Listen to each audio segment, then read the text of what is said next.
Assalamu alaikum wa rahmatullahi wa barakatuh. Welcome to another episode of Inspirate, the show that's here to inspire you, to empower you, to enlighten you.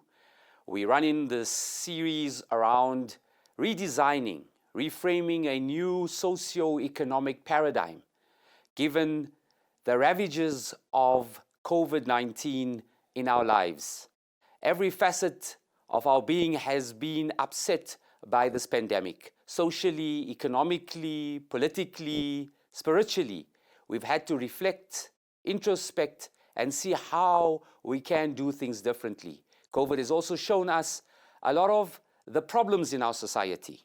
We see there's glaring income inequality, glaring inequality between the haves and the have-nots.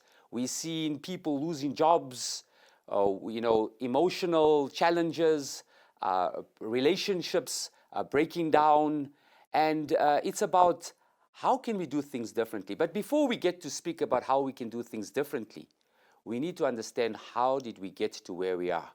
Today, the topic is around leadership. This human element that's so important in the socio-economic paradigm. We have in studio Mr. Matome Modipa of the Sibata Institute, a person who I know for very many years, who has been quite active involved in the socio-economic environment, having advised the Royal Bafokeng Nation around their socio-economic trajectory, as well as a businessman of note and involved on the African continent. Matome, I know you're also doing your thesis in Ubuntu leadership, the African leadership. Why is there such a need? And a lot of people are talking about this new way of doing things. Why is there such a need for a different leadership style? Thank you for being invited on the studio and to be involved in such a topical issue. I've been involved in a world of work from Unilever, Eskom, and you mentioned Bafokeng. In my journey, I got to realize that some of the things really are not right, particularly when it comes to the focus of businesses in particular. And sometimes how business has changed our lives as just social being, where we tend to focus too much on material things. And in business, they focus too much on performance. But I've come to realize that there are two other critical elements of our life that has been ignored. The humanity element, which is really the cause of the major problems. While we have a lot of people in a state of poverty, the haves and the have-nots, we don't need to be there. Another critical element is the element of sustainability. Looking into the future, how our children's children still need to live on this earth. We are too much destructive because of one element, which is also important, but the manner in which we are undertaking it, it's out of line, if I were to say it. The focus on performance. We are gathering and gathering. Sometimes we don't even know to what extent we gather and for what. When we are not preserving for the future, when in certain cases when we gather, we neglect the other members of the community. I've learned it through this analysis of Ubuntu, which is really the most fundamental thing that the world over today needs. COVID in particular. In other ways, it's a blessing in disguise to have COVID, because somehow I think we are brought back to basics. We are being reminded on the things that we need to do, that which we ignored for a long time. For instance, I listened to, on CNN, there is renowned Dr. Fauci, when he was emphasizing the need for humanity, that when we wear the masks, we need to understand and realize that you're not wearing a mask to protect yourself. You're wearing a mask to protect the next person, which is really simply Ubuntu. Ubuntu. Yes. Ubuntu. You know, understanding Ubuntu, I am because of you, Yes. because of my fellow person who is part of this broader community. Idris, who's on Zoom, Idris, when we look at this aspect of leadership, and there's so many books that's written around leadership. If we go to any bookstore, you go on the internet, it's one of the most sought after topics, leadership. You look at some of the successes of this technological advancement of our world, yet we're still seeing the problems in our society. Have we lost ourselves as humanity, Idris? Right. You know, it's a very critical point that you have raised. We have lost this compassion. It's about individualism. It's about survival of the fittest. We have become self-absorbed individuals. But we are part of this humanity. We're supposed to be gregarious social beings that, as you know, the Islamic principle is what affects one part should affect the rest of the body. Now, how does this happen? What are the reasons? What are the underlying reasons for that? It's multifactorial. The one is our schooling system really gives kudos and brownies to those individuals that come out first in class. Those that come out 20th, 21st, they are neglected. Then you find the homes making odious comparisons, saying to one, why can't you be like him? He does so well at school. And we do that. And our companies also perpetuate all of that. And the critical thing is this, when we speak about a rainbow nation, what are we saying? We are saying that each one is important. Each one of us has different skills. And one of my favorite things, like a mantra, and which I want to share, is the fact that man has learned to fly like a bird in the sky, swim like a fish in the sea, but he cannot walk like a human being on this earth. And someone made a further point. He says, well, man has landed on the moon, but he has not gone across the road to say hello to his neighbors. So I think what we need to do is a real education. The education is about being people of significance, not of success. Success is about me, myself, I. Significance is about impacting on the hearts of people, making sure no one is hungry, making sure people in need, psychological, emotional, that we respond to them. But this pandemic has really exposed the inequities in our country, has exposed the disparities. Yes, we found two extremes. We found those individuals that were, for example, what were they doing? They were exploiting the situation for their own ends. And then you had another group of people who went out of the way to make sure that people in the neighborhood or people in other parts of the country are not going through those kind of challenges. And really, it is my belief and prayer that what we need is a complete transformation, a complete change of attitudes. And I think each one of us need to ask ourselves the following question, is the fact that I'll end it off with this is, who will cry when you die? And the critical thing is this, as it is said, that when you were born, you cried, people were smiling. That when you die, you should smile and people should cry. So we're listening to the gentleman, one in studio, Idris, and on Zoom, Matumi in studio, and you're talking about this element of humanity, which has primarily been lost to our society. If you take this economic system, yes, it has had major successes. We look at the growth of countries. You take a country like China, who just maybe 20, 25 years ago was in a rural environment, as some of the cities there are futuristic cities out of a movie. a place like Wuhan, where it's claimed where the coronavirus comes from, is a futuristic city, right? Has got major technological advancements.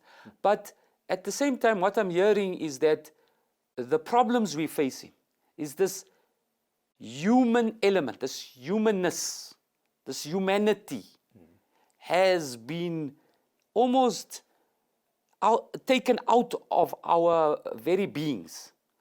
We've almost become mechanistic, almost robotic. Now, looking at the African leadership principles, Ubuntu, I am because of you. My success is your success. My wealth is your wealth. How do we bring these principles into our current realm? Matume? You see, coming back to the whole concept of Ubuntu, the scholars, the writers, and the people who talk about it, the unfortunate part of it is that there have been too much philosophizing about it. None of them, when it comes to practicality, can really show you. Even where maybe a business is interested as attempting it, there's never been that clarity. This is one of the reasons that made me enter into the space, enter into the debate and do a thesis, but much more focusing on corporations and corporate governance, to bring the practicality around it. Earlier on, I shared with you that I've come with a definition, a proper, holistic, and integrated definition of what Ubuntu really is. Because you can't describe Ubuntu with one word. You can't describe Ubuntu with one sentence. Even to say, you are because I am, it's just one little part of it. It's not the entire definition. Ubuntu is a holistic concept or a holistic philosophy. I made mention that it's talking about one key element, the humanity. The humanity is talking about the relationships that people should have. You know, the values, the principles, you know, the guiding principles, the norms, the ethics, including the standards. Because Ubuntu is a state of excellence. So the humanity element is talking about how you should behave, how you should conduct yourself based on the principles, the values, all of standard of behavior, all of these issues. But when you use these standards, you need to perform. But when you perform with consideration. You perform applying those principles, you perform applying the values, you perform applying the standards that have been set within the humanity arena. That when I have to produce, I'm not just producing myself, I'm producing myself and for the good of the humanity, the people around me. I spoke about the issue of sustainability, that we must also preserve for the future, so that we don't do everything and complete it today, and so that at the end of the day, Matomi is the millionaire or the billionaire, which is what people like to be counted at, rather than the worth of how you impacted the humanity. So the arena is that, to make sure that it's practical, to make sure that it's also scientific, because it's not just about the philosophy. Ubuntu is scientific at the same time. There's mechanistic issues that which needs to be included into the process, which is what the thesis is attempting to bring to the fore, so that one can apply it. For instance, just on that note, I mean, that's very interesting. You mentioned that, you know, what one would think when you also read up about Ubuntu is that it's a lot can be very esoteric, you know, philosophical, as you mentioned, right? And it's almost as if there is no science to it, right? And that's where you lose a lot of people, because it's like, where's the practicality of it? Yes. This is an intriguing topic. We've just gotten into it. We're talking leadership, value-based leadership, looking at the principles, the traditional principles of African leadership, looking at our Islamic ethos, we have Idris Kamisa, we have Matume Modiba, who, and let after the break, let's get into what would constitute this new leadership mechanism. All right, that the principles, you talked values, ethos, as well as the science behind this leadership, immediately after the break. You inspire me to be the best. You inspire me to be the best. Welcome back to Inspirate. We're talking leadership and value-based leadership, the principles of Ubuntu. Intrigued by the definition, I am because you are, but that, as we all know, is famous around Ubuntu. We know that it's, as Matume says, it's just the tip of the iceberg.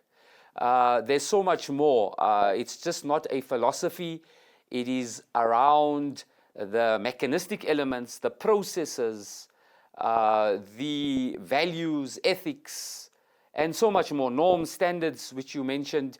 Idris was bringing in some of the Islamic principles around leadership, around not, the way we have gone wrong as society, just becoming an I society. It's all about me. We're talking about accumulation of materialism, and it's become just about that accumulation and forgetting about the humanity element.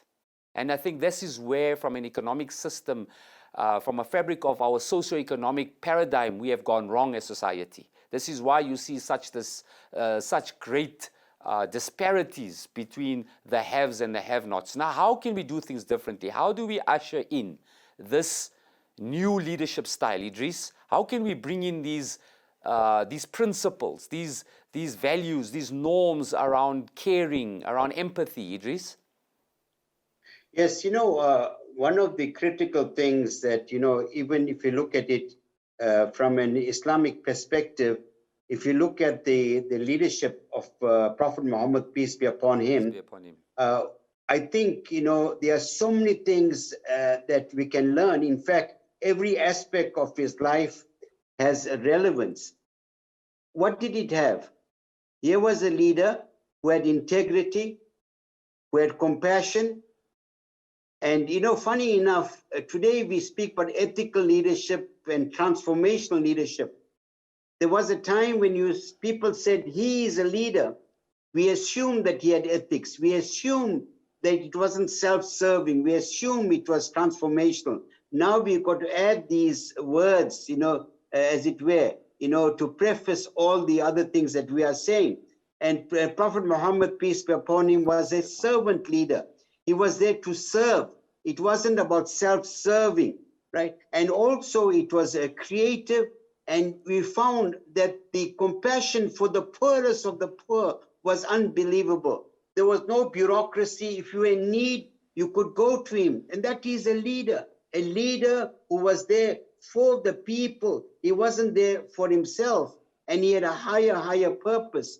So what we need to do is we need to really today redefine what is success.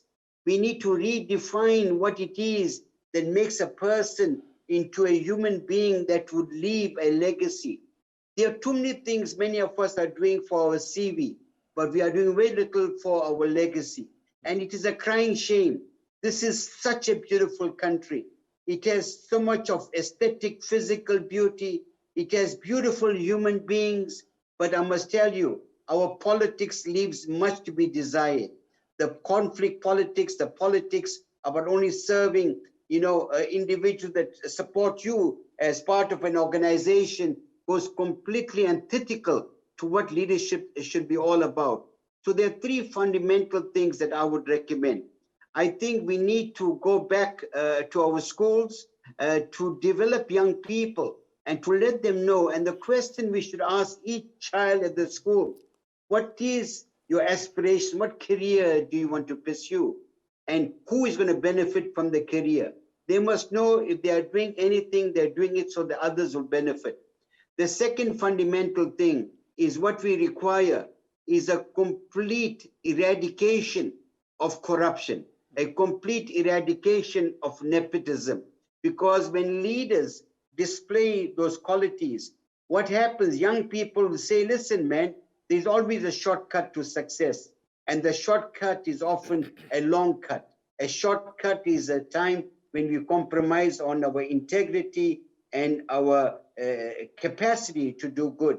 So lots of things need to be done, but I am an eternal optimist. I'm Yes. hopeful that if we tackle issues head on and we tackle individuals that are really eroding the moral, social, and economic fiber of the country, I think we're going to win. Yes, thank you for that. On this aspect of corruption, now if we take then the traditional leadership, this of servant leadership, this of ethics, norms and standards, this of integrity, surely this is, as Idris mentions, antithesis of what leadership is supposed to be. Yet we look at Africa, and this is the example. Everyone says that we now going the route of other African countries.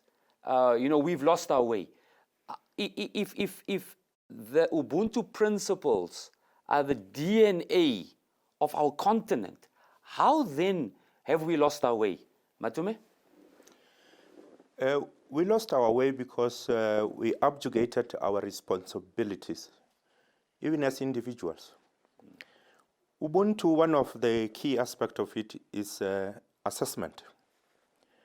There is self-assessment when an individual needs to do an introspection. When I've conversed with you, the way I've conducted myself, the way I've interacted with you, when I'm away from you, I need to go and do a self-introspection. How well did I communicate with Yusuf? Was I harsh? Was I nice? Or any other way? But the assessment is not even done by just self. The people around me who are watching, you and I having a conversation, they should also be judges. One of us, when has done something that is not appropriate, you should be able to be pulled back and said, the way you did X and Y is not appropriate. So that you could go and look into that and be able to say, I'm sorry. We have lost that because of also the cultures that engulfed us, particularly in the world of work. When you see something go wrong, you turn a blind eye. It's not in my department. It's not under my management. It's not this and that and that. But you forget that it takes a village to raise a child. If you don't do that to correct that which is wrong, regardless of whether it's in your department or whether it's in your division or whatever, tomorrow is going to bite you. Look how our country is looked at right now because of corruption. Because all of us, we turn a blind eye when we see things that are wrong. We should be able to say, not in my name. And correct wrong as it appears. You don't even need this thing called anonymous caller. We don't need that. You should be able to tell a person in their face and say, no, not in a harsh manner, in an Ubuntu manner, in a humanity manner. Yusuf, the thing that you are doing is wrong. In Africa, within Ubuntu, the idea is a corrective mechanism. I correct you with the hope that you're going to listen. If you're not listening, and I realize that I've already told you, I can't come and tell you again. I call a group of people for us to come and manage you. If you are not listening, even when a group of people have actually guided you, if you are not listening, we outcast you. The beginning of the outcast, we animalize you. We call you are a snake, you are a wolf, you are a dog, because we are animalizing you because you have lost your humanity. Yes. And we are doing that also to bring consciousness in you. Do you want to be called a snake? If you don't want to be called a snake, you must come back to humanity and comply with that. If you fail, the last resort is we banish you. That's how it's supposed to be done. But these days, I'm saying we have abjugated our duty. We have abjugated our responsibility. We need to come back to reality, come back to basics. You know, you make a very good point. At the end of the day, as human beings, that differentiates us from the rest of the planet Earth is that we have this choice. We can act as animals or we can act as sages, as the ways that the prophets have shown us, right? Now, in terms of their choices, every day we can make those choices. Is the system, Idris, is the system, which I'm hearing as well, is the system so loaded against one doing the right thing? Is this why leaders we find, may they be business leaders, as individuals, political leaders, have good intent, but when they get into those positions, they then lose this humanity, lose this care for the rest of society? Is it that the system is greater than the individual, Idris? Yes, there are a few factors here. I think sometimes people are well-intentioned, and as they're growing up the social ladder, as it were, they meet up with certain impediments and obstacles, and people higher up who are in position of authority, right? And what happens? They say, listen, only if you grease my palm, then I'll be able to open this particular door for you. So we have learned to embrace corruption in many, many instances. And whilst there is still a hardcore of individuals that are people that are untainted, as it were. So the one is what they're exposed to. Sometimes the bureaucratic system really impinges on the personal growth and integrity of people.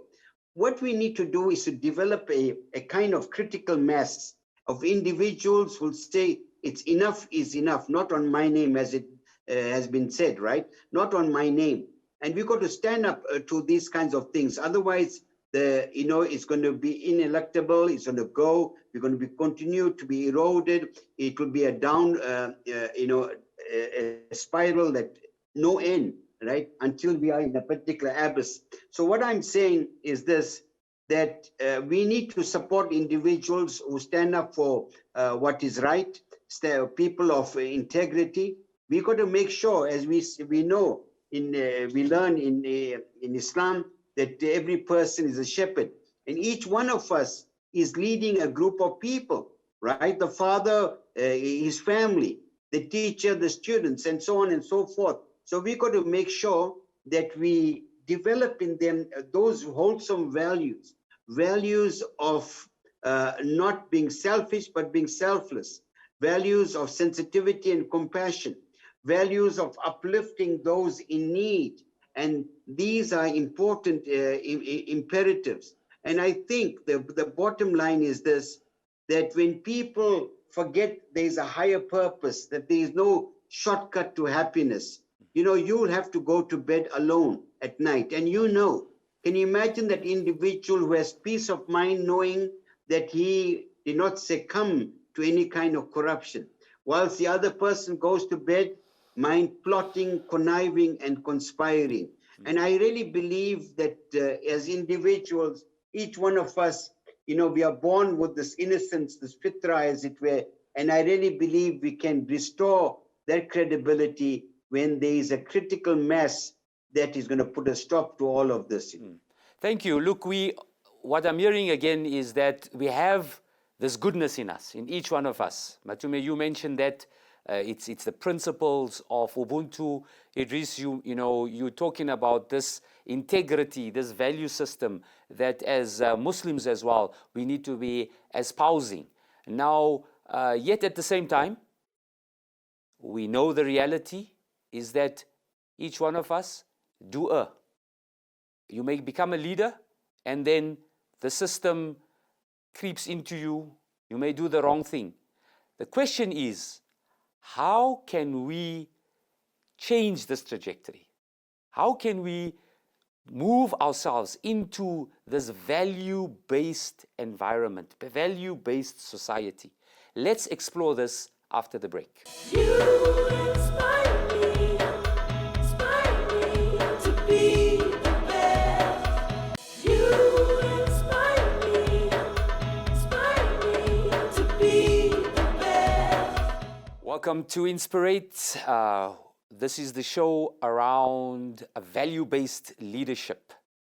Matume Modipa from the Sibata Institute is in studio with me. I have Brother Idris Kamisa on Zoom, and we're exploring this intriguing topic. We know the world is ravaged by corruption. We all look all around. Leaders of countries, people that are looked highly upon, are egotistical. It's all about the self. It's about this preserving of my own ego and what I can do. And what I'm hearing about Ubuntu leadership is the antithesis of that. It's about I am because of my fellow humanity. Islamic ethos, Idris Kamisa mentioned the prophetic way, the way of our beloved Prophet Muhammad, peace be upon him, has been about shepherd leadership, servant leadership. Books are being written. There's a book, a famous book by Robin Sharma called The Leader Without a Title. What is that? That's about servant leadership.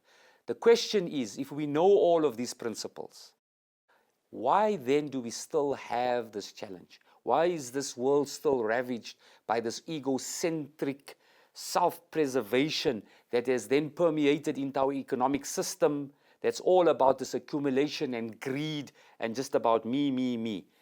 Matume, how can we bring these principles of selfless leadership into our fabric of society? Yeah, I think to start is that that's why I said COVID is a blessing rather than a curse. We have seen people at the beginning of the lockdown realizing the hunger that others have been enduring. We have seen how we have rallied across the country, giving a helping hand. It starts there. It reminded us of the humanity that we need to offer to each other. That's a good value system. That was never ever been enforced by anybody. It just came out in a natural way. We need to take from there. I've indicated that I'm busy doing a PhD. At the same time, I'm involved in an excellence models, which is part of the Global Excellence Council. What we have done from an African perspective, because I insisted to my colleagues here in the country, in the continent, that are driving that process, to say we need to bring humanity element into all of our models, because these models are irrelevant for us as in Africa if we don't do that. We have come up with something brilliant, which is also part of my thesis, which I'm busy engaging with the University of Northwest.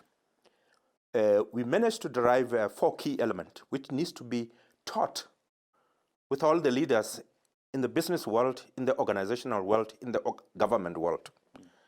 I've indicated the 3 first pillars, which is the highest level of Ubuntu: the humanity, the performance, the sustainability. But come down there, it's a framework of excellence, because I've indicated that Ubuntu is a state of excellence. The definition will come later in a broader sense, but it's talking about excellence. If you are a human being who has got Ubuntu, you have got to portray, exhibit excellence. Excellence is not corruption, by the way. If you are in that state of excellence, you have to do that which is good. So we have created a framework of excellence, and with elements in there, in order to teach the leadership on what are the key areas of focus. The third level of it is the focus of my thesis, which is the governance management system, which gives the tools that which each and every leader needs to use in order to lead. Whether you are in a corporate, whether you are in a government, whether you are in an NGO, these are the tools of governance that each and every leader needs to use.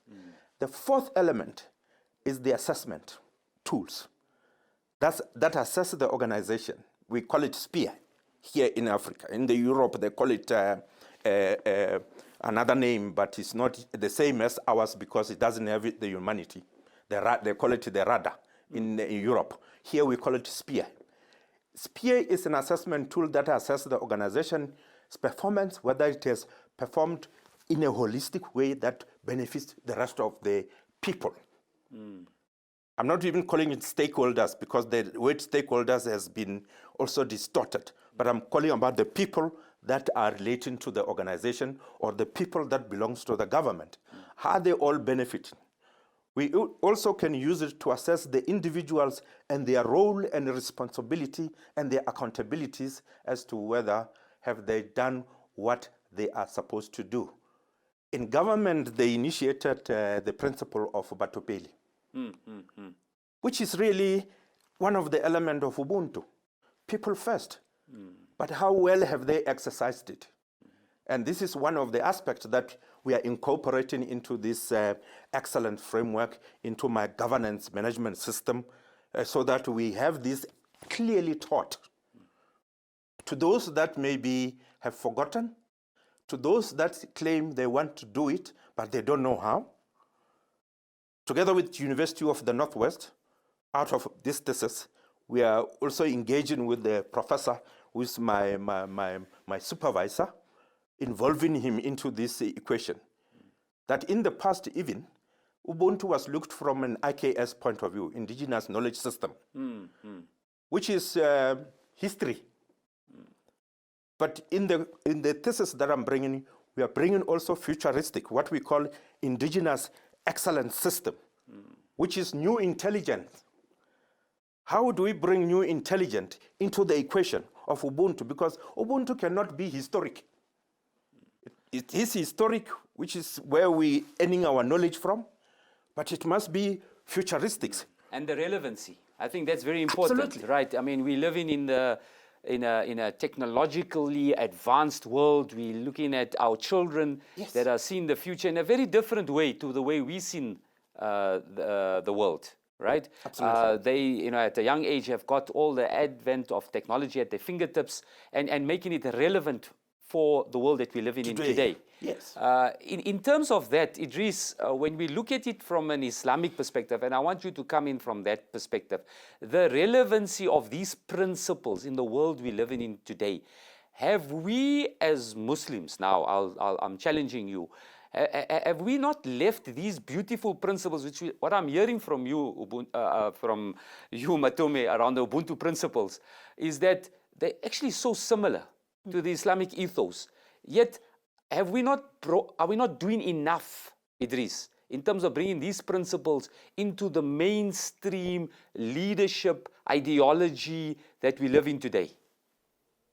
You know what? There are many aspects there, that have been discussed. It resonates in Islam. You see, if you look at the leadership of Nabi Sallallahu Alaihi Wasallam and his companions, what you found there, besides the whole issue about genuine concern, children were protected, the aged were respected, the people that had any kind of challenges, they were protected in society. There was a genuineness. There was what today we speak about emotional intelligence. It was there, it was relevant. It is something people are only speaking about it now. The capacity to feel for others, the capacity to motivate others, the capacity not only to empathize, but to make sure that people have a positive framework. But the critical aspect in everything, something that we need to understand, that all of us are judged by our intentions. So you got to make sure, you got to look at your heart and ask yourself, why am I doing it? Am I doing it for myself, for my personal enrichment? Am I doing it for fame? Why am I doing it? And you find that the true leader does not crave for. Yeah, so the critical aspect is this, that, society was the conscience of individuals. They were there. They had a high moral ground. And today we find that things have changed so radically. So from an Islamic principle, there are many, many things that can be applied in today's society. And each of those aspects it resonates universally. Because what do people want? People want a leader that transforms society, a leader with a conscience, a leader who is not concerned about his own fame and gain, a leader that is amenable, a leader who is not ostentatious, a leader who tackles issues in the community with the people, and a leader that is non-partisan. He does not, and is not divisive. And it is all there. But the reason why people behave the way they behave, because they're growing up at the time of instant gratification. They want it now. No one is prepared to work and persevere. No one, very few people are prepared to work hard for what they really, really need. And that is what? To make sure that they leave a true legacy in society. Yes, this element of humanity that has been lost in our leadership paradigm, this element of sustainability, the world we live in is all become about the now. It's just about instant gratification, about accumulation of materialism, about myself, about what I can do and what I can accumulate for me and my family, and no care for the rest of humanity. And this is why we see this issues that are being faced in terms of disparities in the world, be it in our country, be it in Africa, be it on the globe. Immediately after the break, we'll get down to how we see the world as a better place in the future. See you after the break. You inspire me to be the best. You inspire me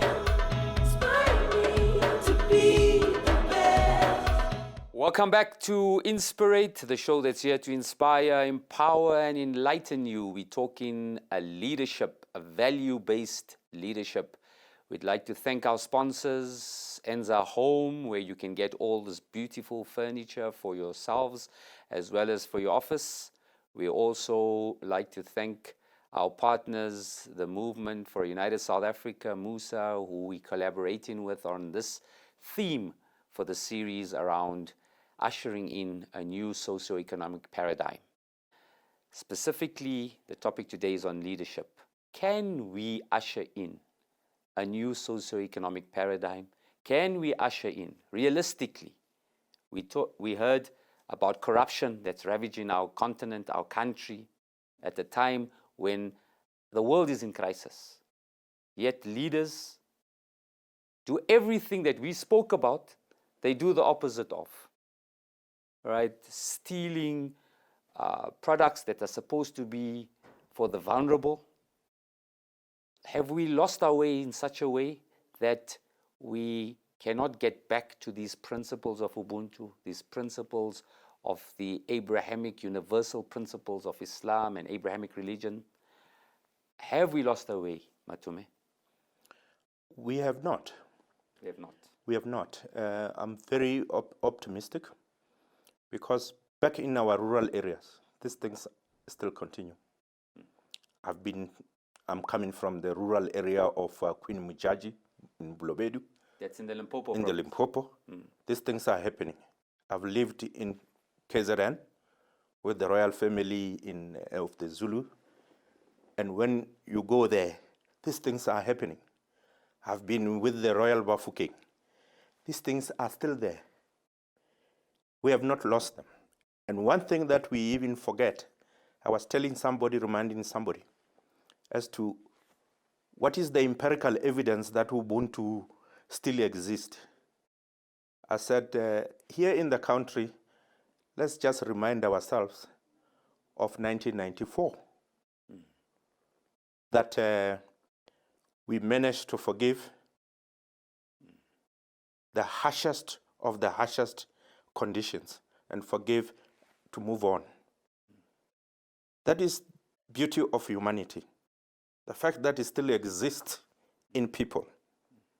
And right now, as we speak, we have begun to see some light when the people that are doing wrong are being exposed by the civil society. The civil society made a shout, a loudest noise, to an extent that even the politicians now are beginning to listen, to say, let's get rid of those that which are not doing right. And let's begin to identify the leadership that which has got humanity, the leadership that is servant leaders, that are there for the purpose of the people, not for the purpose of themselves. For me, there is hope. All what we need to do is not to relent and leave everything out there to the politicians. Because the other thing that which fooled us is that in 1994, because we had this hope, this trust to the beautiful leader that we had, Nelson Mandela, Yes. the unintended consequences are that we lulled. We assumed and thought that every leader is like Mandela. That's the reason why we are in this mess today. And it is up to us, as I've indicated, be able to see what it is and what it is not, and act. Do an assessment where there is things that are not happening in order. Let's shout the loudest and demand the better, and demand that is right, that is genuine.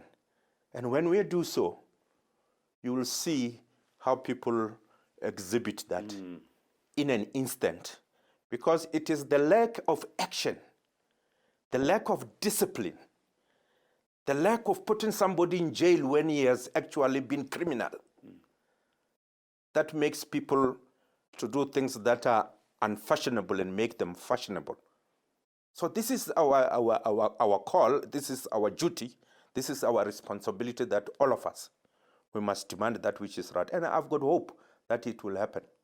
A human being is somebody that is like a politician. You never have an enemy. Soon you change, an enemy can become your friend. And that's what human beings are.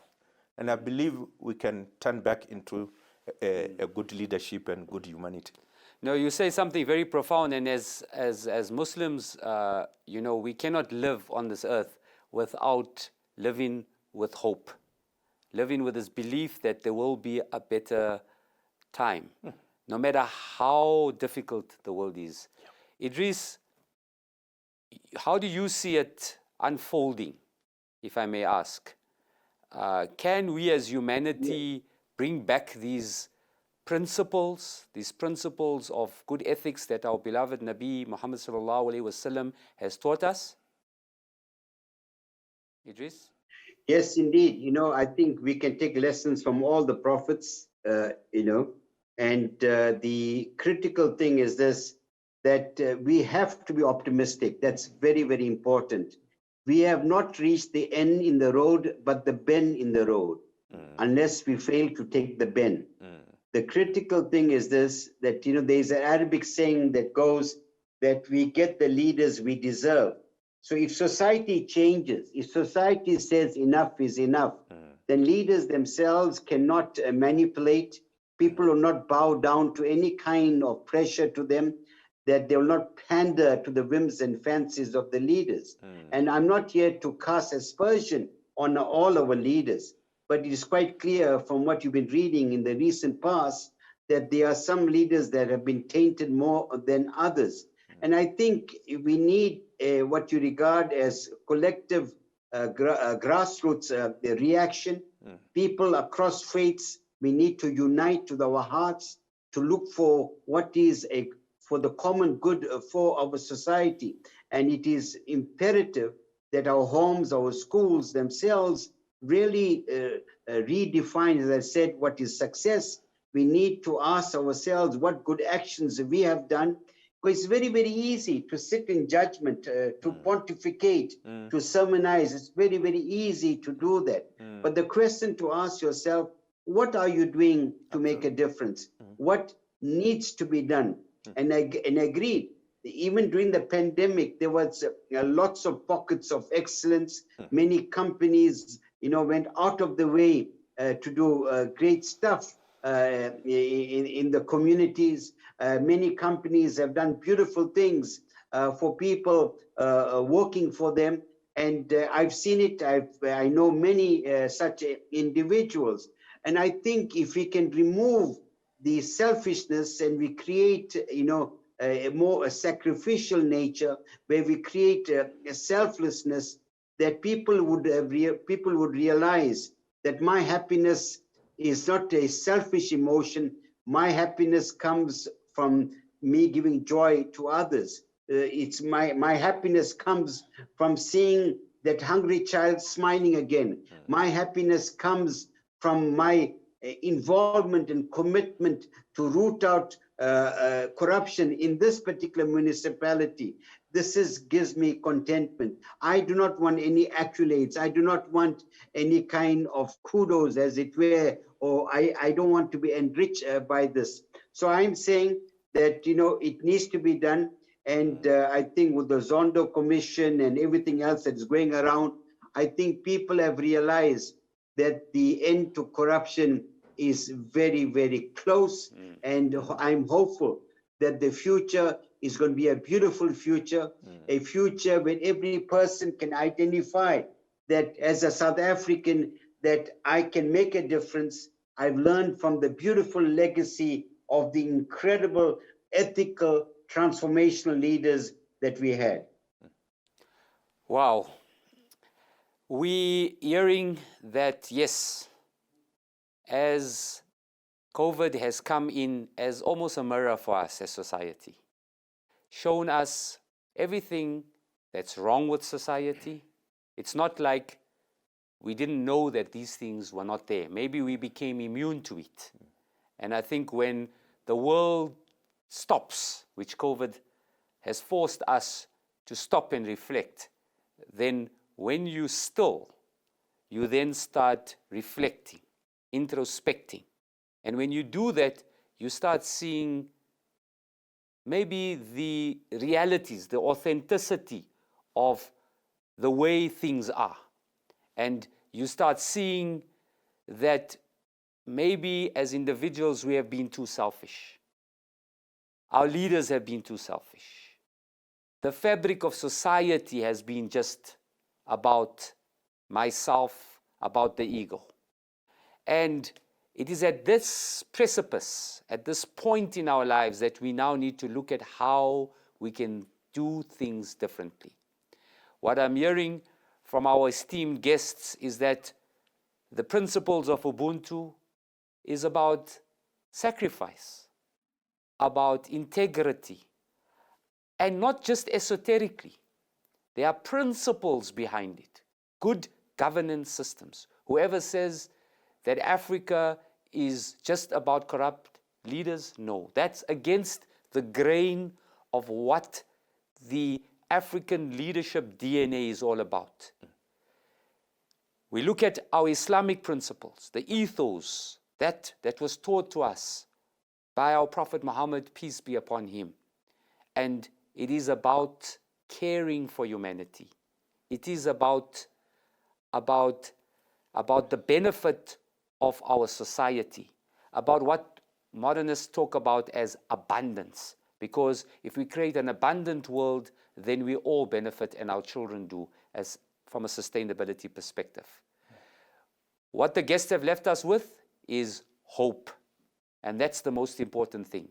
Despite the corruption, despite everything that we're facing, there is hope.